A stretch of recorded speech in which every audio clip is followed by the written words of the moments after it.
dalam bahasa kita menghibur atau ya memperlihatkan sikap agar orang yang bersangkutan merasa teringankan beban yang ditanggungnya. Dalam hal ini berarti menghibur. Wa'lam anna ta'siyah ay tasbir. Tasbir itu artinya menyarankan untuk bersabar terhadap sahibul mayit, orang yang berkenaan dengan si mayit. Dalam hal ini dalilnya adalah Al-Quran, wa ta'awanu 'alal birri wat taqwa. Tolong-tolonglah kalian dalam hal kebaikan dan ketakwaan. Termasuk takziah itu juga memberikan pertolongan kepada yang bersangkutan. Adapun adat istiadat yang berjalan selama ini di kalangan kita yang mungkin sulit untuk dirubah, yang kiranya tidak sesuai dengan syara', maka hendaknya ditinggalkan.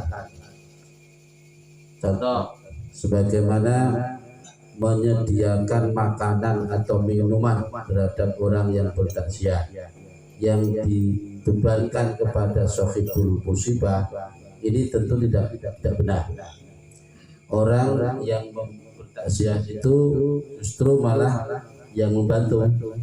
Andaikan harus ada makanan di situ, tentu yang membawa yang bertakziah itu, atau minuman atau apa saja yang mungkin dibutuhkan, ya yang membawa dan yang mengurus segala sesuatunya tentu yang bertakziah, bukan yang bersangkutan. Karena yang bersangkutan lagi sedang galau, sedang berduka, tidak etis jika dibebani hal-hal seperti itu. Jadi apa yang selama ini berjalan atau berlaku secara adat tidak semuanya benar menurut syar'i. Jadi yang tidak benar jangan dilakukan, jangan begitu. Dan tidak ada sebuah keharusan begitu ada orang kumpul-kumpul lalu harus memberi suguhan sebagaimana tamu wajib dihormati. Enggak, itu statusnya bukan tamu. Bertakziah itu ya memang orang mau membantu. Jadi tidak ada keharusan bagi tuan rumah untuk mensuguhkan sesuatu. Kemudian sunat memberitahu atau mengumumkan, wa yustahabbu ay ya'ummal ta'ziyah jami'a ahlil mayyit wa aqaribahul kibar wasyighar wa rijal wa nisa. Artinya begini, disunatkan mengumumkan akan istilah takziah tersebut atas kematian saudaranya kepada kerabatnya, baik yang kecil maupun yang besar, laki perempuan, diperbolehkan. Karena kalau begitu ada saudara kita yang meninggal, setidak-tidaknya melalui masjid atau musala yang ada speaker diumumkan, itu diperbolehkan, bahkan disunatkan, agar sanak kerabat handetolan mendengar kabar tersebut sehingga melakukan takziah. Kadang-kala orang dekat saja, kalau memang nggak dengar ya memang nggak dengar, gimana? Oh, nggak tahu. Bahkan mungkin hari-hari jarang-jarang ketemu, begitu sakit juga nggak dengar, sampai meninggal nggak ada yang dengar karena nggak dikasih tahu. Ya begini kan, maka disunatkan untuk diumumkan. Bolehkan. Di sini ada pengecualian. Illa antakuna imro'atan syabatan, kecuali bagi perempuan muda. Ya, perempuan muda kalau toh ingin takziah hendaknya harus bersama muhrimnya. Ini kalau dalam lingkungan yang benar-benar islami, ya tentu begitu berjalan. Atau seorang istri juga harus ada suami. Kalau ada anak muda atau gadis atau janda harus ada yang mendampingi. Kalau mau takziah kepada kerabat. Wa takziyat sulaha wa du'afa ala ihtimal musibah musibyan.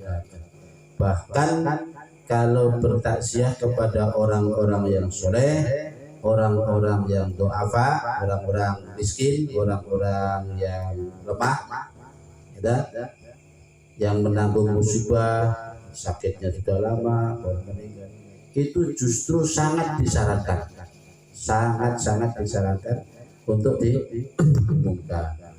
Baik, sekitar takziah mungkin sudah banyak sebetulnya hadis-hadis atau keterangan makalah dari para ulama berkenaan tentang itu. Namun saya cukup untuk mengenai takziah, saya kira sampai di situ. Kemudian yang perlu kita perhatikan lagi yaitu ketika kita memandikan mayit.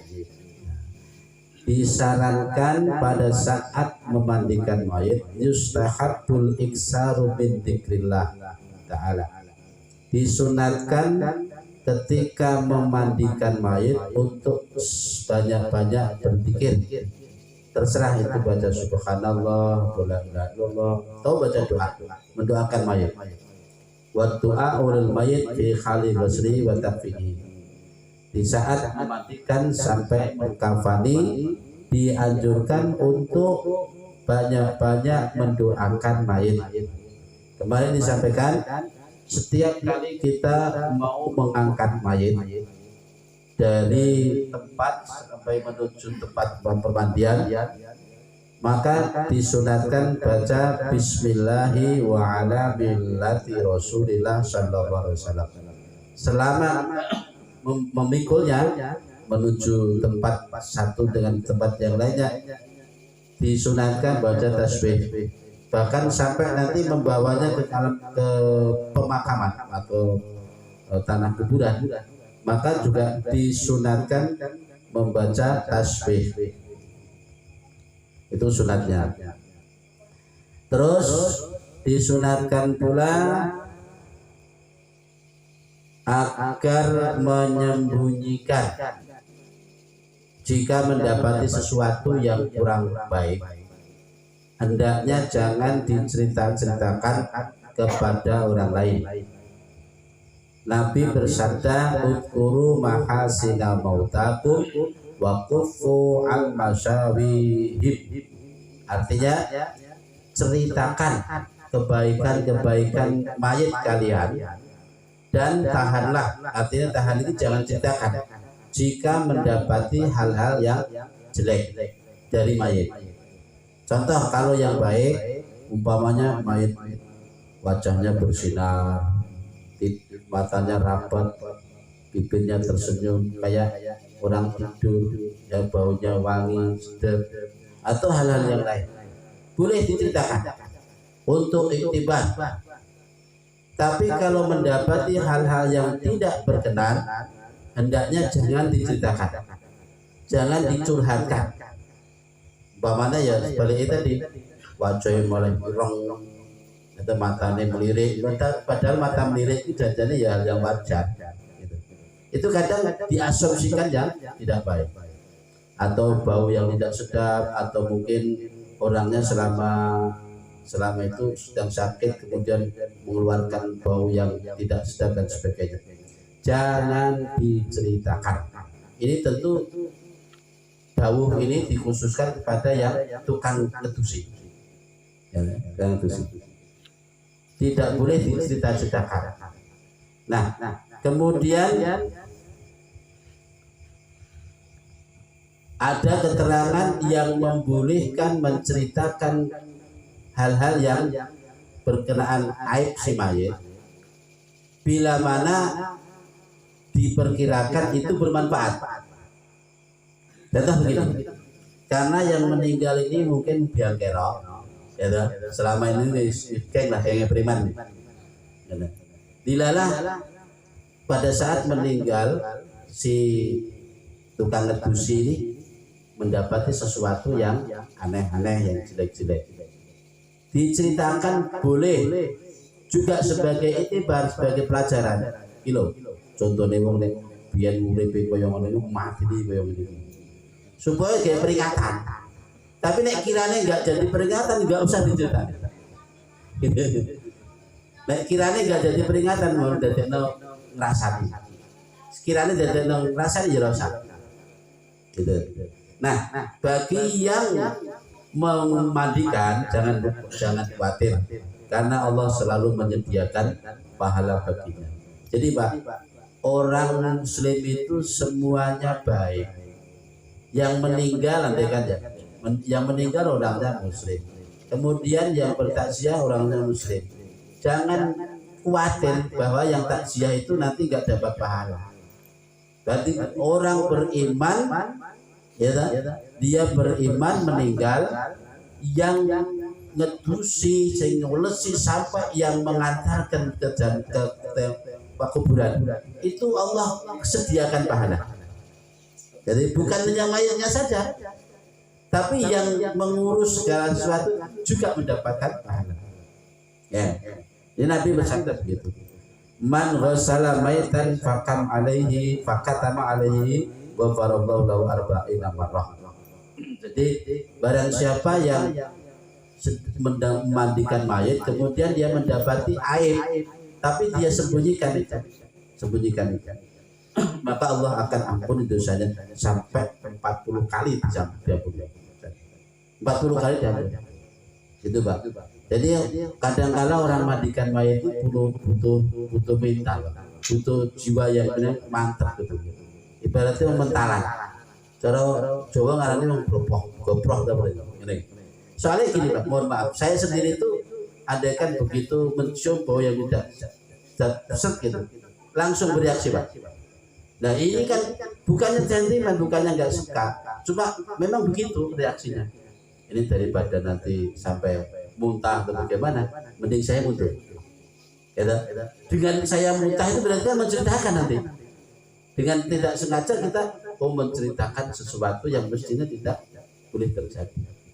Nah ini perlu dihindari, gitu. Daripada nanti orang mempunyai penilaian macam-macam, mending kita hindari. Jangan dipaksakan. Gitu. Jadi Mbak No mandikan mayat itu butuh jiwa yang rangkap. Jadi butuh pengalaman dan butuh jiwa yang rangkap. Dan kaifiah memandikan mayat nanti pada saat yang lain kita bisa sampaikan. Jadi kalau selama ini Bapak Saudara sekalian, kaifiah atau tata cara memandikan mayat kok kadang-kadang beda ya. Wong Jawa karo Ustaz Banjar kok beda, Bapak Banjar kan karo Bugis kok beda. Ya ini nanti saya sampaikan dasarnya di mana. Dalilnya mana? Kalau berbeda itu tidak jauh dari dalilnya, cuma mungkin pemahamannya yang berbeda. Demikian Bapak Saudara sekalian, untuk menghemat waktu mari kita sejenak menundukkan kepala, merendahkan hati seraya kita mohon pada Allah.